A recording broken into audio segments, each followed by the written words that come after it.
ช่วงนี้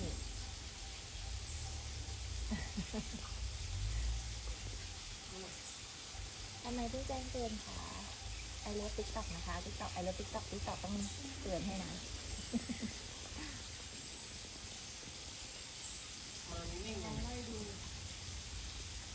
ติ๊กต็อกทำไมนิ่งจังก็เห็นนิ่งทุกวันอะไรเงี้ยขึ้นไปทุกวันมันน่าจะเย็นเนาะพี่จิ๋วเนาะ ครับ เนาะพื้นเนาะเย็นพุง